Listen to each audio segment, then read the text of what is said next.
Hi, welcome to the new video. In this video, I will be telling you and helping you how to structure your SOP and motivation letter for your master or PhD program that will actually help you in getting the admission and securing the scholarship. So this video is a continuation of the another video which I already have made on the SOP and motivation letter. If you haven't seen that video, please check that video out. The link is in the description as well as you can see at the top.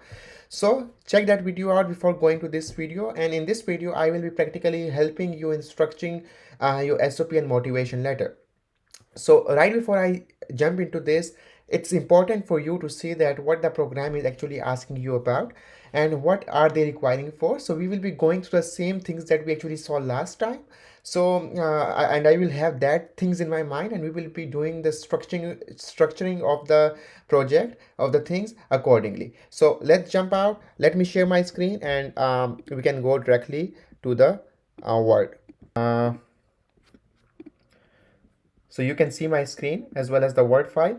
So what, if you remember in the last video in which I had the case study of two programs, so mainly they were asking about the background, what you want to do. The second thing they were asking for, what your aims are after the program. Like what will you learn? What will you learn during the program? Okay, so these were the three main questions. Okay, so and one of them was what your aims are after the program. So it's already covered that. So these were the three main things that they were requiring for, and how we are going to structure it. So I told you in the last video as well. So in the background you can include both academic as well as your personal background, if you have if that's something shows that you had struggled a lot and things like that. Okay, academic as well as personal, or if you have a professional background, you can also include that. And what your aims after the program, so that actually includes, let's maybe coming back to countries, let's just serve the country, or it can also include working with any or specific organization. Okay, so it can include that etc and different things. And what will you learn during the program? Like obviously it will be a culture exchange as well, but what will you learn academically, and how that academically will lead you, this help will lead you in the goals that you have set for yourself, goals that you have set for yourself. Okay, and obviously those goals are these, like what are your aims after the program. So these academically, the academic help should lead here, and if also with academic, it can be also a culture exchange as well, and it can be learning from multiple background people, because in exchange programs and in the scholarship holding programs, so you learn and interact with multiple students, so it can also lead that culture exchange.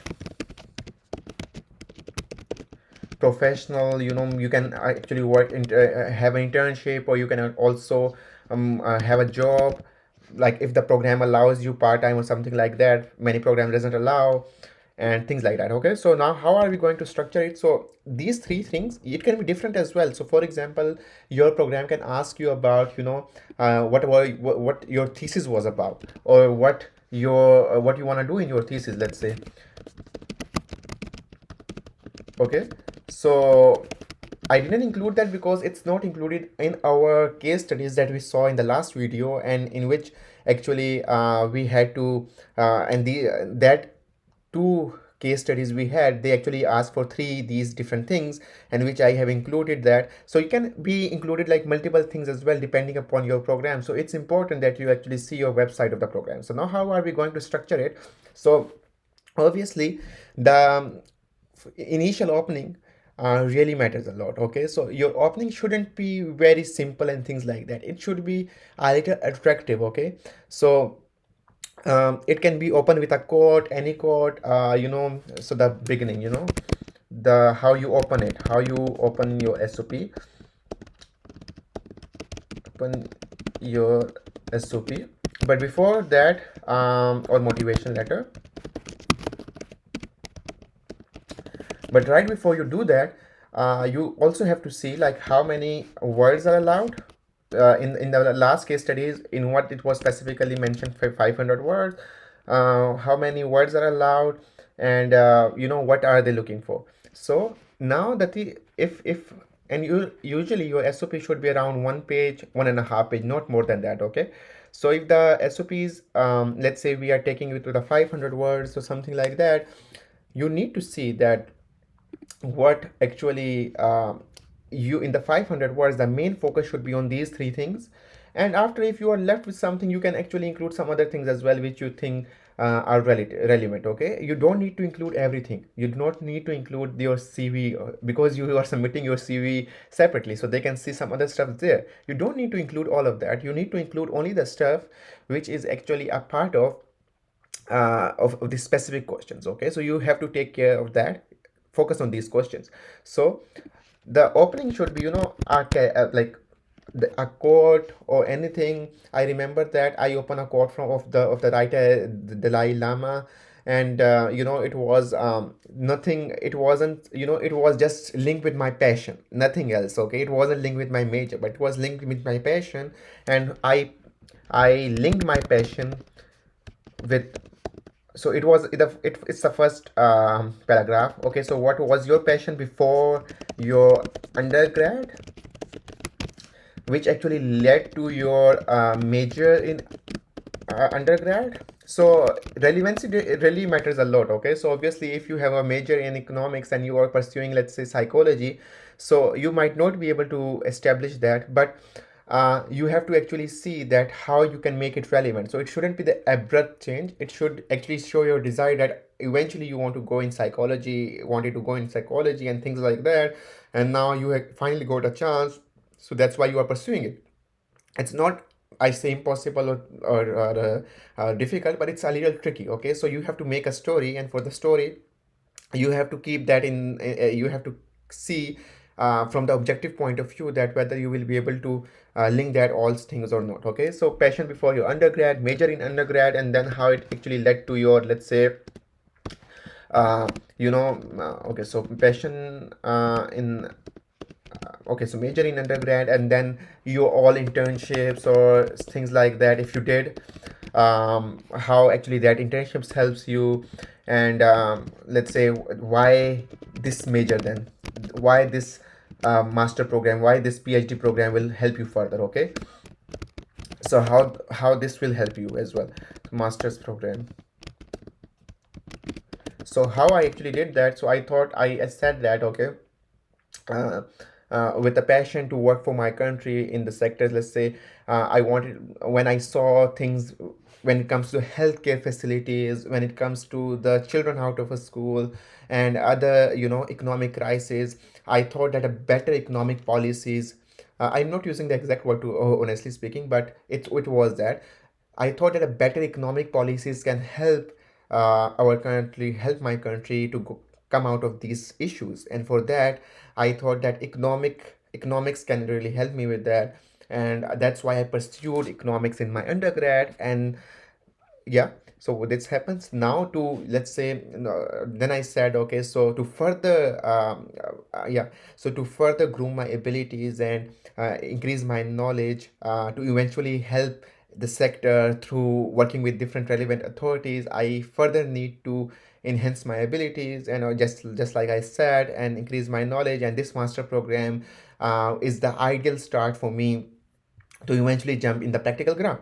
So this was all the things. So it's your beginning program shouldn't be that big. So okay, it shouldn't be the center paragraph. So you need to really paragraph as well. It shouldn't be like, your paragraph shouldn't be of like two lines, or it shouldn't be more than like 10, like 15, 16 lines. It shouldn't be really big, or it shouldn't be very small, so it should be medium. And you shouldn't have like 3 to 4, you shouldn't have more than 3 to 4, like 4 paragraphs ideally. So the first paragraph should consist around this. And okay, so, and also it depends upon in what sequence they're asking for. Okay, so if the program has asked for in some other sequence, So academic as well as personal background. I didn't include my personal background in the initial paragraph because I linked it with in my third paragraph, and that also I linked with my project that actually I did in my undergrad level. So I will be telling you that as well. So it also depends on your like in what sequence they have asked for, if they're strict about sequence or not, and things like that. So you can actually have a little change in the sequence as well, so it's all right. The second thing was aims your after your programs. For the aims, what you have to do is your aims should align with your with the your aim should align with the motto of the program. So let's say, as I said last time as well, if your program motto is like working on the gender equality, let's say, and whereas you are your education is about, let's say, or your passion is about providing like quality education, let's say.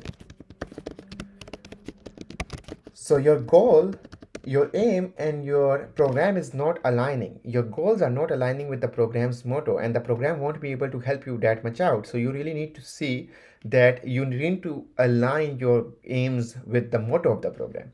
And for that, gender equality and gender quality education are not same thing. So you can actually have a twist in the programs in your goals. You can align it, and I hope like you are not applying in a program in which doesn't really suits you. So it's really matters that, okay, so you apply in a program which really suits you as well in the first place. So what I did was, for that, what you have to see, you have to specifically write so one thing is this, and the other thing is what will you learn during the program. Okay, so this is usually the last paragraph. Okay, so how you conclude it. So actually I concluded it in a way that after gaining this all education and the culture exchange and working in a developed, like getting experience in of living in a developed country, that will help me to implement better policies and to work with the, let's say, I wrote specifically, you need to be very specific, fiscal operation department of Pakistan, to work in the budgetary policy that will eventually help me in devising better policies for the under privileged people, that will help me in uplifting them and making a better community around me. So that was my goal. So that's how I line it. So experience from all this program, let's say, how that will lead you to the how will that increase your knowledge and stuff like that, will help you to work in the dream place, and that will how that will help you in your goal. Maybe your dream place is also your goal, but obviously whenever you want to work, let's say if my goal is to work in, let's say, any firm, BCG, Bain, McKinsey, that's not my goal, right? Your goal is to do something in which, or to achieve some level, you may want to say that I want to be the best consultant in the world. So that's your goal. The firms, the organization with you are working, that will actually have paved you a way, will act as a bridge. Okay, so you need to go, you need to identify what your dream goal is, what your aim is, what your eventual ultimate aim is, so that how that will actually help you with the aim. So you need to be very specific, and how, for the aim, you have to revert back. Revert back is important. So how revert back? You will achieve this goal through this program, so with all this experience, and for that to happen, this program, this scholarship, or this admission, whatever you are applying for, will be the ultimate, will be the ideal start towards your goal. So you have to, you have to say that, okay, I will get this and this, and at the end. So what I think is, this is my best ideal start towards my first, like, ideal first step towards my journey, which I want to start. So this is how you can end it with a good note. Now come to this part, what will you learn during the program. I remember I have to cover my personal background as well, so I will cover that, don't worry, in my third paragraph, which I did actually. So in my okay, so what you have to mention here, you have to go to the program website, and what you have to do is you have to search the all the courses that are offered in your program, and you have to identify what courses are aligning to your aim, to your goal, and what courses have aligned in the past as well. And those courses will eventually help you to learn more about your subfield, your specialization. Okay, because master and PhD programs are about your specialization. You will have plenty of courses, you will have hundred of courses, but many of them will be, will not be directly linked to your goal. So for example, if your goal is to let's say okay, so in Erasmus Mundus you learn languages, right? So let's say I want to become a better economist, but learning French language is not, will not help me that, okay, directly in my category. So you have to see what courses will eventually help you in achieving your needs. So you have to see that. For that you have to go to the website. So in this part, what you have to do is you have to focus more on the learning, not on I will do this, I will do this, I will have this experience. You have to mention what you will get out of these experience, what you will learn from these experience, what these experiences will help you. So you have to learn on the outcomes of these things. Okay, so don't say, they know that you many of these courses are core courses, so you have to study them eventually, but what you will get after studying them, so this is important. Okay, so mention the results. So website, and then what you have to do is courses, or maybe you have an internship. So in some programs they have internship as well, so let me mention that. What will you learn? Okay, this is important. And how at the end, how that will help you.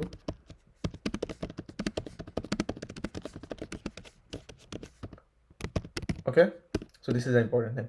Now the last thing is about my personal background. So I obviously if you have if your background is very strong, let's say you belong to a privileged background, you had facilities to everything, then you don't really need to, if your background is pretty good, you don't need to mention it that much if they haven't asked you explicitly. Okay, but if your personal background is a little, you face difficulties, challenges in your life, then you should mention it. So for example, I had the financial struggle.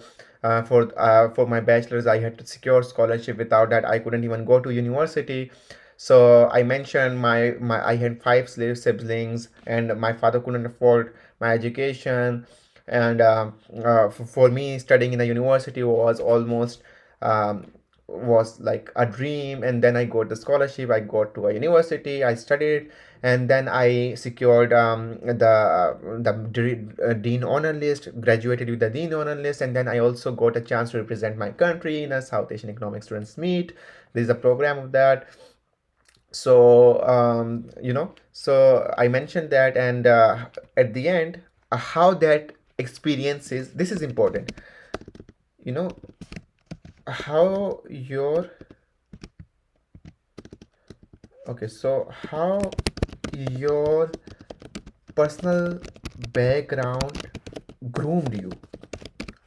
Okay, groomed you, this is important. Okay, so they are not interested in what you went through, they are interested in what you learned, what you became after that experiences. So how that helped you in becoming a better person, how that helped you in thriving more, how consistent you were, what value that added in your life. So this is what you have to mention. Okay, so focus on these things, how your personal background groomed you, so what challenges you faced, and things like that. This is important. So then also I linked it with my one of the project. So I linked it with my undergraduate project, in which I actually found out that disparities, income disparities, and how that affecting the community in one of the district of Pakistan. So that was my bachelor's project. Like, you can also link it with a project. Okay.